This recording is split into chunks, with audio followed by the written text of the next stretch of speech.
ეს იყო 8 წლის წინ. მაგრამ მე რაჭაში დაბრუნებაზე ფიქრი დავიწყე გაცილებით ადრე, სანამ დაოჯახდებოდი იქამდე რა.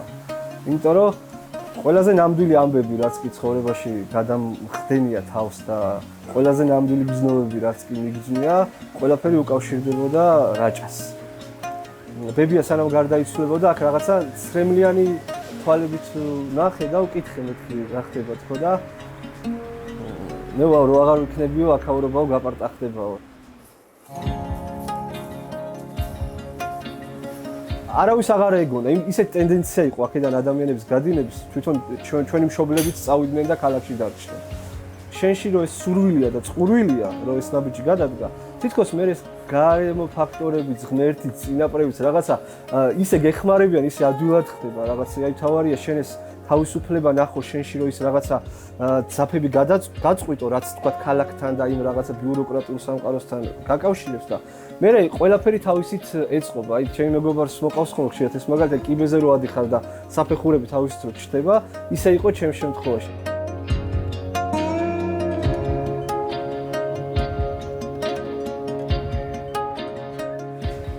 ყველა ვიცით, მით უმეტეს თანამედროვე ქალაქს ამხელა სიმძიმეები აქვს, ხო?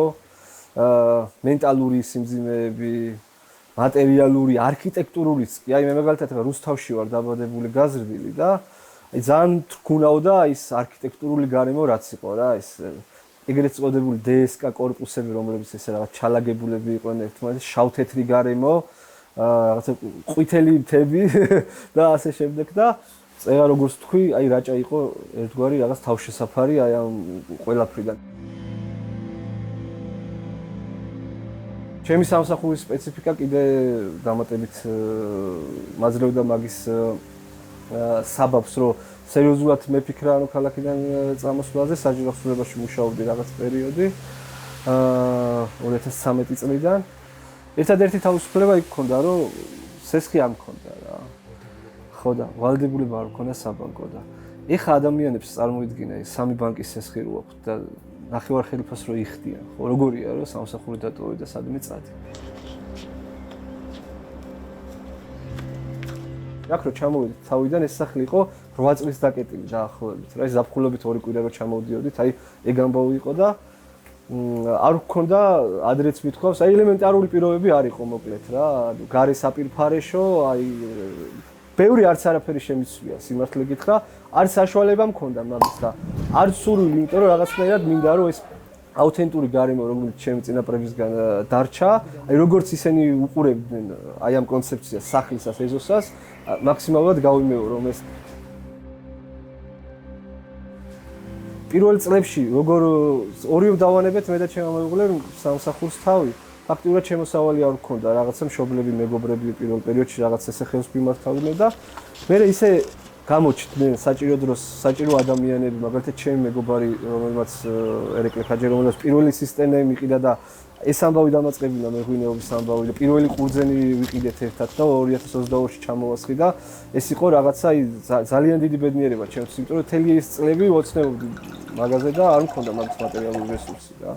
ბევრს არ ჯეროდა ეხლა რაღაცა სამსახურებს თავიდანებს დაიღალნენ, ანუ მუშაობით ცოტას გაერთობიან ერთ სამეთო დაისვენებენ და მერე გამოიქცევიან ეგ ამბავი იყო, მაგრამ მაგერ კი შემორჩით 8 წელიწადია უკვე აქავარ. რა იყო? არ მაქვს რაღაც დიდი შემოსავლები და რაღაცა დანაზოგები და საბანკოანობრები, მაგრამ იმდენად მადლიერი ვარ ხოლმე ხანდახან აი დილით რომ გავიღვიძე ბაიუმაზე რომ გამოვალ და აი ამ გარემოს რომ შევხედავ და რომ ვაცნობიერებ რომ ჩემს ირგვლივ ყველა ჯამთელად არის და ის თავისუფლება მაქვს, ხო? რომ ვიღაც არ მადგას თავზე და რაღაცა ესე ვიღაცის დაკრულზე არ მიწევს, ხო? ეს სიარული. ეს არის აი იმხელა მადლიერების განცდა მაქვს ხოლმე ღმერთის მიმართ, უბრალოდ წარმოიდგინე. რაციონალურად არ ვფიქრობდი ზედმეტად რაღაცებზე. გულმა გამომიწია, ძალიან გამომიწია, თან წიფდებოდა ეს გადაწყვეტილება წლების განმავლობაში და მომწიფდა და საჭიროდ ჩავთვალე და წამოვედი და ანუ აი იმაზე არ მიფიქრია, აი სიმართლე გითხრა, ეხა ბავშვ ჯანდაცვის სისტემა იქ როგორ არის და როგორ განათლებას მიცემ და ამას და იმას, იმიტომ რომ ძალიან ბევრი რესურსია თანამედროვე სამყაროში. მე სიმართლე გითხრა, რაღაცების წინაშე დავდექი, გამოწვევების წინაშე, მაგრამ ანუ ისეთი გამოწვევები არ ყოფილა, რომელსაც ვერ გავუმკლავდი, თქვა.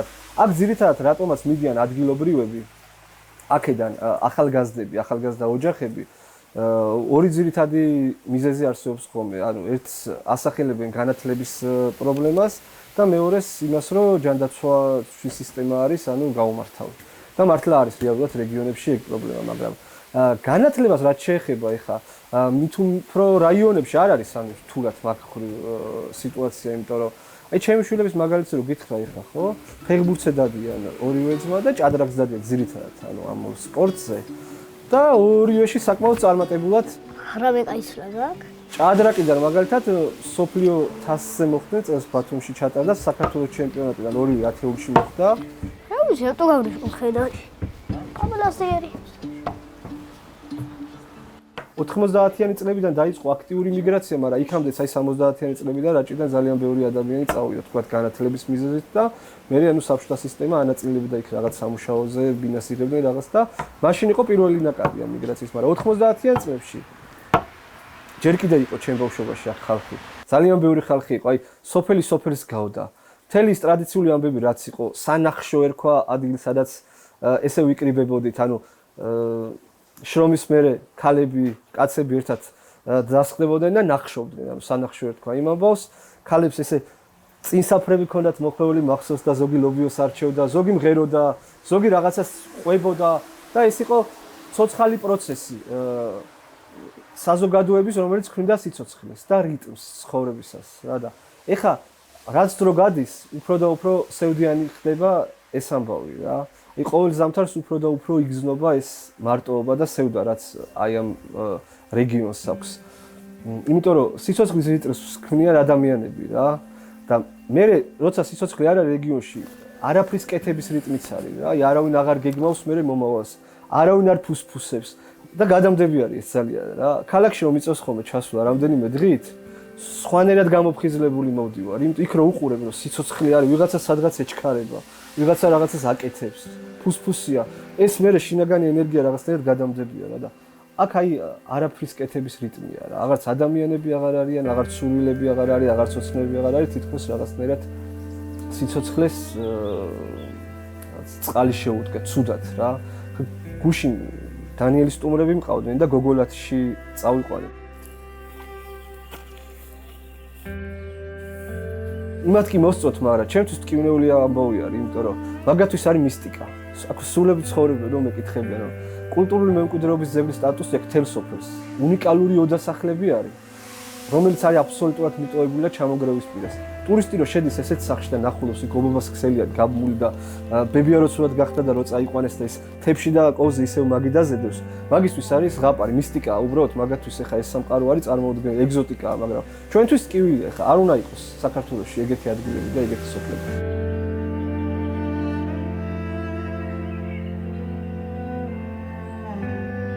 მე გადმოვსახდი 2018 წელს. 2019 წელს მიენიჭა გოგოლაც უკვე თან განსაკუთრებული ეროვნული მნიშვნელობის კულტურული ძეგლის სტატუსი და მაშინ სერიოზულად იყო საუბარი იმაზე, რომ დაუბრუნებდნენ ანუ იერსახეს ამ სახლებს, არქიტექტურას, რაც არის და ამ სოფელს მივანიჭებთ ეროვნულ კატეგორიას და ჩვენ დავიწყებთ აქ მასშტაბურ სარეაბილიტაციო სამუშაოებს, ისე რომ სოფელი შეინარჩუნებს თავის პირვანდელ სახეს.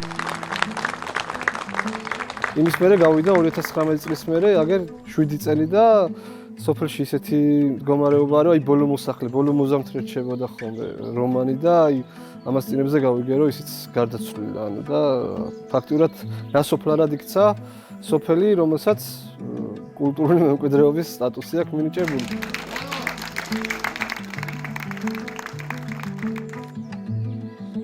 საკმაოდ მოშორებული არის, ანუ ცენტრალურ გზას ხეობაში არის სოფელი, ცუდად რო გახდეს ადამიანი, ბევრს აქვს სურვილი, როგორც ამბობენ დაბრუნების, მაგრამ კომუნალური პირობები არ არსებობს, გზა არ არის, გაზი არ არის შეყვანილი, დიდი ზამთარი იცის და სასწრაფო რო დაგჭირდეს, ეგეც პრობლემა იქნება, როცა დიდი თოვლობაა. ეგრე არის რაჭული სოფლების უმრავლესობა რა.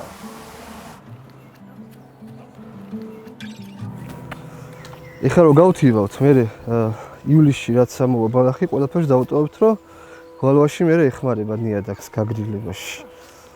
აბა, მოვედით. ჩამოდის აია.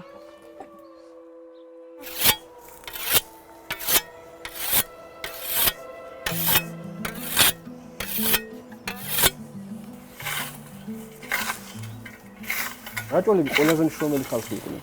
აი მე რო უცხოელ მოგზაურებს ჩანაწერებს ვკითხულობ ხოლმე, ისინი აქტუალებულები არიან რა რაჭოლების შრომის უნარიანობით. როგორ უძლებს ამათი გული ამდე შრომას ერთგან წეს ერთი მოგზაური ხო და წარმოიდგინე ხა ერთ-ერთი ყველაზე რაღაცა ისეთი შრომის უნარო ხალხი გავხდით. იმიტომ რომ ჩვენ ყველაფერს ერთად ვაკეთებთ, ჩვენ კოლექტიურ მეხსიერებაში არის ეგ, რომ აი ჩვენ ბავშვობაში რო თიბავდით მაგალითად 10 მივდიოდით ერთად. 1 საათს უნდებოდით 1 საათის გათიბას მარტო რომ 3 დღე უნდა თიბო მაგალითად, ხო? ხო და მე მთელი ეს პროცესი რაც ახლავს შრომას, ხო? კომუნიკაცია, სუფრა, ორი ჭიქის დალევა, სიმღერა რაღაც, ხო? ანუ ეს არის სიცოცხლე რა. ეხლა როცა ეს აღარ არის, ხო? აი ხა ვიღაც ჩამოვიდეს, იცხოვროს, თქვა დაცვის სოფელში, ონლაინ იმუშაოს, თუნდაც კონდეს მაგის საშუალება, ხო? არ მოხდება ეგეთი რაღაც რა. შეიძლება 2-3 გამოჩნდეს ეგეთი, მაგრამ ესე მასიურად ხალხი თუ ნიადაგი არ მომზადდა მაგისთვის აქ. კულტურული, ეკონომიკური, პოლიტიკური, სოციალური, აი სხვადასხვა რაღაცებს გულისხმობს ეს ნიადაგი, ხო? აქ ესე არ ჩამოვა ხალხი და ერთ-ერთი ყველაზე მთავარი ფაქტორი არის ის, რომ ტურიზმი, ხა მე სვანეთში რამდენიმე წლის წინ ზამთარში რო ვიყავი, იმდენი ხალხი იყო ზამთარში მესტიაში, ყველა კაფე გადატენილი იყო, ყველა ადგილზე ვიღაც იყო, მუზეუმში შეხვდები, სავსე იყო მუზეუმი ადამიანები. ნახე როგორ არის ფიფქივით აქ იმაზე რა ქვია. ორი ძირითადი მტერი ყავს ვენახს, ჭრაკი და ნაცარი. მამა ნახე ამასაც აქვს. ხო, ამასაც აქვს. რაჭაში სეზონური არის ტურიზმი, მარტო ზაფხულშია 2 თვე, ზაფხულის 2 თვეა ფაქტურად ტურიზმი. 8 წელი აქვს ცხოვრობდა, 8 წელი საუბრობენ, აი ჭუთხარო რო არის სვანეთსა ჩვენი გამყოფილი ხეთის უკანა ხარი არის და სადმელის. აიღეს ანალიზები, საუკეთესო ხარისხის თოვლი არის, ხანძლივი დროით შეიძლება ისრიალო, გვიანობამდე თქვა ივნისამდე აქვს პოტენციალი როგორც ვიცი და 8 წელი არის, კეთდება ზამთრის კურორტი და ვერ გაკეთდა. არა და მაგაზე მაგარი რაღაც ვერ გაკეთდება. აი წარმოიდგინე, ყველაზე ახლოს აეროპორტი არის აქ გაკეთებული. ტურისტ შეუძლია ჩამოფრინდეს, ავიდეს 20 წუთის გზაზე და ისრიალოს, მერე ჩამოვიდეს აგერ ჩემთან მარანში და ნატურალური ღირო დალიოს პირობითად. ზევით დაუტოვეთ, ზევით არ გინათ ანუ მოცლა. აი ესენი შევაცალოთ, ნახე. შტამპი, აი მაგას ქვია შტამპი, დაბლა რაც არის და მანდ რაც არის ყველაფერი უნდა შეაცავოთ. ნახოს რამდენიმე ტიპის ბუნება ერთად. ალპური თანახოს, შერეული ტყენახოს, ტბანახოს, ანუ ძალიან მრავალფეროვანია რაჭა და ძალიან დიდი რესურსი აქვს რა. და თუ სახელმწიფო მაგაზე არ იზრუნა, რომ აქ ტურისტული ინფრასტრუქტურა განვითარდეს. თუმცა არ ვფიქრობ, რომ ტურიზმი არის, ანუ რეგიონის განვითარების ერთადერთი გზა. ტურიზმით ესე გრძელვადიან პერსპექტივაში რეგიონი ვერ განვითარდება, თუ სხვა დარგები არ აყვა კიდე რა. სოფლის მეურნეობა მაგალითად, მრეწველობა და ასე შემდეგ. ესეთი შვიდობა არის. ჯერჯერობით ჭრაკი მე არ გამიდახავს. იგივე წიაღისეულზე რო ლაპარაკობთ, ხო, და იმ რესურსებზე რითიც მდიდარი არის რაჭა. ეს თუ სწორად განაწილდება, ხო, ადამიანებს, როგორც თქვა სკანდინავიის ზოგიერთ ქვეყანაში, როგორც შვეიცარიის მაგალითი ხშირად მოგვთ ხოლმე, თქვა ჰესებზე როცა არის საუბარი ან ხეთყეზე. იქ ყველაფერი პრივატიზირებული არის ადამიანებს. და ყველა მეგავატიდან რაღაცა სარგებელს ნახულობს, ხო, ის თემი თუ ადამიანი ვინც იქ არის, ხო? და ეგ არის, მე რო შვეიცარიაში ცხოვრობდე, ეგეთ ქვეყანაში სადაც სახელმწიფო ადამიანზე ზრუნავს, საერთოდ არ ვიფიქრებდი ეხა იმაზე, ეს გააკეთებენ თუ არ გააკეთებენ, მეცოდინებოდა რომ ყველაფერი ისე გააკეთდება როგორც საჭიროა რა. და ის ადამიანები, რომლებსაც მე ვენდობი, ჩემს საფიქროსაც ფიქრობენ, ჩემს ნაცვლადაც ფიქრობენ რაღაც ეტაპზე და იმ გადაწყვეტილებებს იღებენ, რაც ჩემთვის სასარგებლოა, ხო? ხო და აქ არ ხდება ეგრე სამწუხაროდ რა. მე რაჭის განვითარებას ვუყურებ, რომ მოხდეს პირველ რიგში დეცენტრალიზაცია, ადამიანები ვიყოთ მაქსიმალურად ანუ ჩართულები ჩვენი ქვეყნის მართვაში და ამ შემთხვევაში ჩვენი რეგიონის მართვაში. ყველა მნიშვნელოვან გადაწყვეტილებაში ვიღებდეთ მონაწილეობას, ჩვენთან შეთანხმებით გვეთდებოდეს ყველაფერი და მე ჩვენ გადავწყვეტით ადამიანები, თუმცა ეგ დეფიციტიც არის, არა ვართ ადგილზე საკმარისი რაოდენობის ადამიანები, მაგრამ მგონია რომ აი ეგეთ ქვეყანას თუ ვეღირსეთ, რომ ანუ ჩვენ თავზე ავიღეთ ქვეყნის სადავეები და მართვა და მნიშვნელოვანი გადაწყვეტილების მიღება. მე რაღაცნაირად ხო ეს მუხტი ისეთი რაღაც არის, რომ იზიდავს ხალხს რა. შეიძლება შორიდანაც შემოგვიერთდეს ხალხი რა. რაჭის პირველი პრობლემა არის მიგრაცია. და ის რომ დაცლილი არის რაჭა, იმიტომ რომ ის ახალგაზრდა ადამიანი წავიდეს და რაღაც თავისი წილიგზა გაიაროს, ხო და რაღაც რაც სანახავი აქვს უნდა ნახოს. ეგ ჩვეულებრივი ამბავი არის რა. უბრალოდ იქიდან ნაწილი 20% მაინც უნდა ბრუნდებოდეს უკან. და უნდა ბრუნდებოდნენ ის ადამიანები, ვინც უკვე საპენსიო ასაკს არის თქვათ მიღწეული, ვინც რაღაც თავის სოციალური როლი ქალაქში უკვე შეასრულა და სოფელში უნდა დაბრუნება და აი აქ ჭირდება ზუსტად ხელშეწყობა რა ამ ადამიანებს რა. აქ არის ზუსტად საჭირო სახელმწიფოს გვერდში დგომა. აი ის რის გადატანა ადამიანებზე რომ აი რაღაცა ზარმაცები ვართ, არ ვშრომობთ და იოლ გზას ვეძებთ და გაურბივართ და რაღაც არის ცოტა ის რაღაცა ისეთი უსუსური არგუმენტი რა. ჩიტები არიან, პატარები. ეგრევე მივხვდით მე. ამ წლების განმავლობაში რაღაცა პროექტები იყო, ხო, ინფრასტრუქტურული პროექტები იყო, რაღაცა ქუჩები მოპირკეთდა თუ რაღაცა გზები დაიგო თუ რაღაცა არა. თუ რამე კეთდება ადამიანის სასარგებლოდ, ადგილობრივი სასარგებლოდ, ყველაფერი მახარებს. როგორ უნდა გწყინდეს, ხო? ბოროტი ხო არა ხარ ადამიანი, ან და არც ჩასაფრებული პოზიციიდან არ პოზიციონერებთ კიდე აქ ადგილობრივი ვინც რამეს ვაპროტესტებთ. უბრალოდ ჩვენთან ყველაფერი ხდება ფორმალურად, გაიგე? ეგაა პრობლემა რა. რაღაცა ფულია უნდა დაიხარჯოს. როგორ დაიხარჯება, რა გაკეთდება, სად გაკეთდება, რაღაცა გაკეთდა მაგალითად შენობა, ხო, რაღაც ინფრასტრუქტურული პროექტი მორჩა. გადის წლები, ანუ არ არსებობს სერვისი, რომელიც იზრუნებს აი ამ შენობის მოვლაზე, პატრონობაზე. შეხვალ იქ რაღაცა ონკანი არ მუშაობს 2 თვე, იქ ფილა აძვრა არავინ არის ვინც გააკეთებს, წარმოიდგინე რა. ხო და ეს არის უკან ერთ ნაბიჯს რო წინ დგავ, ორს უკან დგავ. დღის წესრიგს პოლიტიკოსები არ უნდა ქმნიდნენ, აი ჩვენ უნდა ქმნიდეთ პოლიტიკურ დღის წესრიგსაც ამ შემთხვევაში რა. თის მხარდაჭერის პროგრამა უნდა გულისხმობდეს პირველ რიგში, რომ თა იყოს ადამიანების. სირე მეწარმეებს უნდა გვახალისებდეს. ყურძნის ჩაბარებაზე კი არ უნდა იყოს ორიენტირებული, მე რაღაცა საკონიაკე იმათ გამოხადონ, რა ქვია, სპირტად, ანუ ბოდიშა შეტენილი კი არ უნდა გქონდეთ, ანუ რაღაც ორგანიზაციებს ეს ყურძენი, რომელსაც გლეხი ესე მანქანით მიაყენებს იმას, რა ქვია. უნდა შექმნან იმის ნიადაგი, რომ გლეხმა თვითონ მოიყვანოს, ანუ კარგი ხარისხის ყურძენი, თვითონ ისწავლოს ფიქრი ღვინოზე, თავის თავი ნახოს ღვინოში, თავისი ღვინო დააყენოს, კონდეს შესაბამისი ინსტრუმენტები იქნება თუ ჭურჭელი იქნება თუ ასე შემდეგ. საბაზისო განათლება შეიძლება მისცე ამ შემთხვევაში, ხო, რაღაცა. მე ბევრი ადამიანი ვიცი, ბევრი ახალგაზრდა ვიცი, ვინც სიმართლეს არის მოწყურებული რა, ვისაც ერთი სული აქვს, როდის ნახავს ისიც თავის ქვეყანას, თავის სოფელს, თავის რეგიონს, როგორიც უნდა რომ იყოს. და რომ აწყდება ყოველ ფეხის ნაბიჯზე ამ ნეპოტიზმს, კორუფციას, უსამართლობას. ხო? რაღაც მომენტში ადამიანი ხარ, კინა ხო არა ხარ, მე რაღაცა ცოტა აპათია გიპყრობს, სკეპტიკურად უყურებ მე მოვლენებს და აღარ გიჩნდება, აღარც ენერგია გაქვს მე. მით უმეტეს ქალაქში რო ცხოვრობ ადამიანი, აი ყველაფერი გართმევს ამას რა. აქ კიდე რაღაცა ვიმუხტებით ადამიანები რა, ამ გარემოში რო ვართ რა.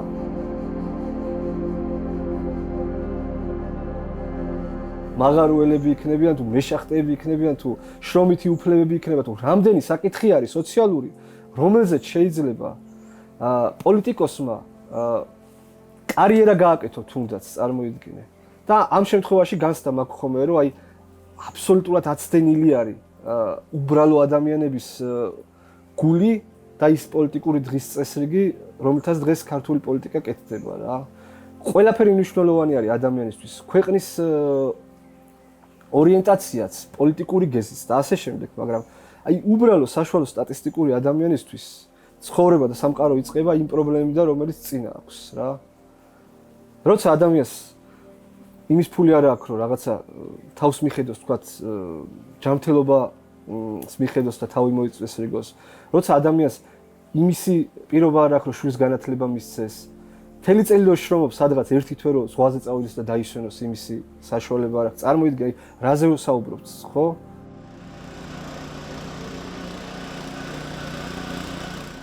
მოყოლებული საბჭოთა პერიოდიდან ადამიანს ყოველთვის ეშინოდა თავისუფლად საუბარი რაღაც პრობლემაზე, იმიტომ რომ იქ იყო ჩინოვნიკების კულტი წინა პლანზე. აი ხაც არის ადგილი, მე ხო ვატყობ, აი ვიღაც რო ჩამოვა, ხო, ეს რაღაცა მართველი გოლიდან და შარვალ კოსტუმი რო აცვია, უკვე დიდი კაცი არის, სტერეოტიპულად აღიქვავს, გაიგე ადამიანი რა.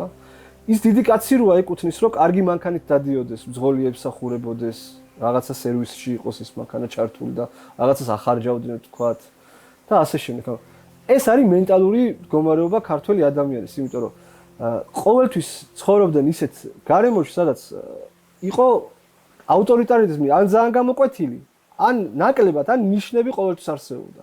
მე არ მახსოვს ეხა დრო, სადაც მეტნაკლები შედარებითია რა თქმა უნდა ეს ყველაფერი, მაგრამ ეს არც ახლა არ დაწყებულა და შეიძლება არც ახლა არ დამთავრდეს, იმიტომ რომ საზოგადოებასაც რაღაცა გზა გვაქვს გასავლელი ამის გარო გავთავისუფლოთ, იგივე გაბედულება, ხო? ანუ ყველას არ შეუძლია, აი ძალიან კარგად მესმის, რომ მე ვარ წინააღმდეგი დამუნათების ადამიანების რა.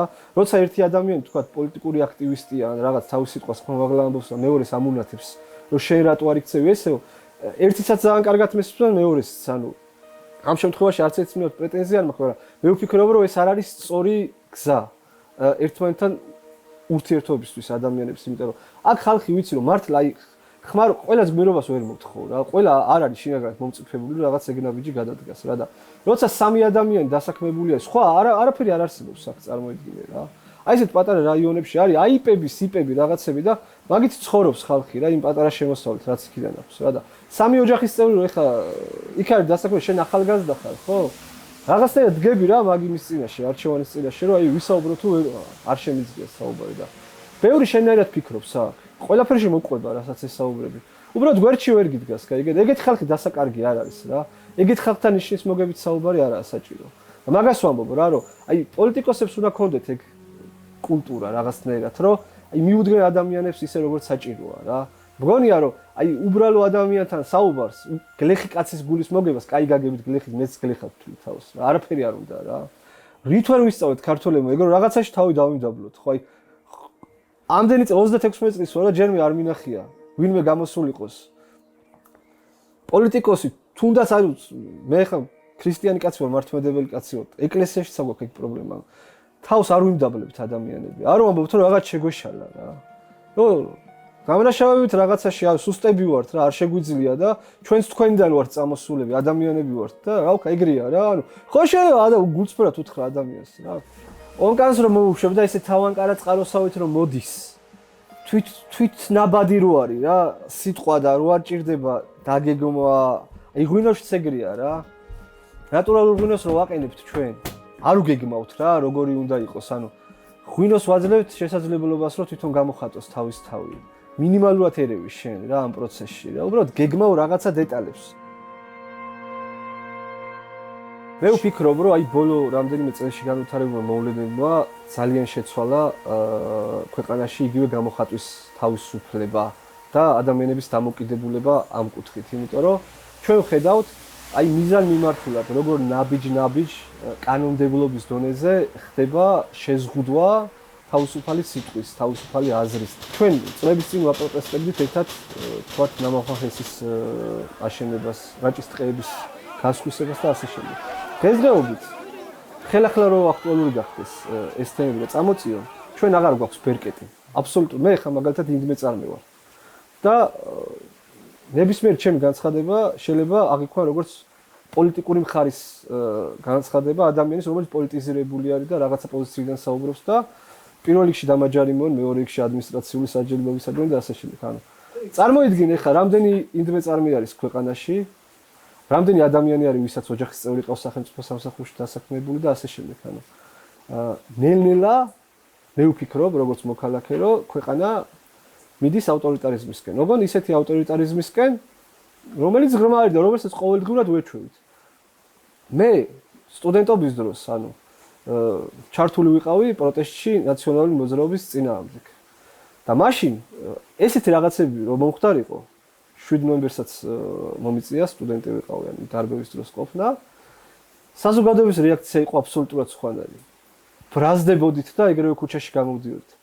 ეხა ისე შეგვაჩვიეს. ჩვეულებრივი ამბავი გახდა რა. ადამიანის პოლიტიკური ნიშნით სამსახურიდან გაშვება იქნება თუ ქუჩაში ცემა იქნება თუ დაჭერა იქნება თუ პოლიციის მხრიდან ძალის გადამეტება იქნება თუ ასე შემდეგ. ადრე მაგაზე საზოგადოება რეაგირებდით. მართლა აი მეორე დღეს ქუჩაში ვიყავით რაღაცას რომ გავიგეთ. მით უმეტეს მაშინ არ იყო კიდე ესეთი ამდენი საშუალებები, ხო, ინტერნეტ რესურსები.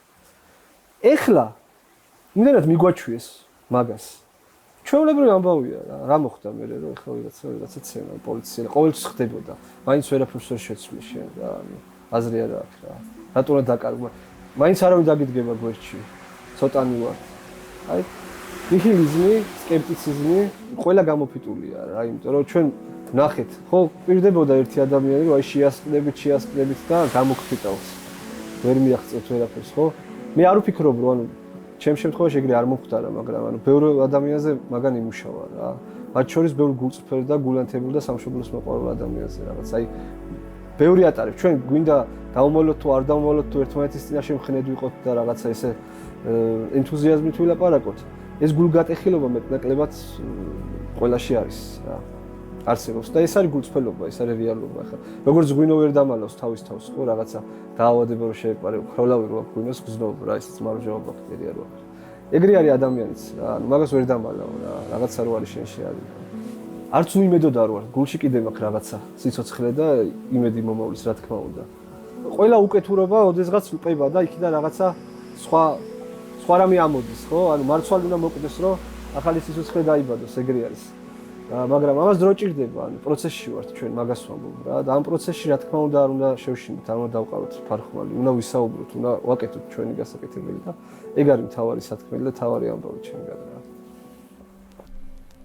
მიდი და მუხლი ხიდო ჩატეხილი და არსადიყო მიდიორი მუხლი ხიდა ჩატეხილი არსადიყო და რავალ ჟავი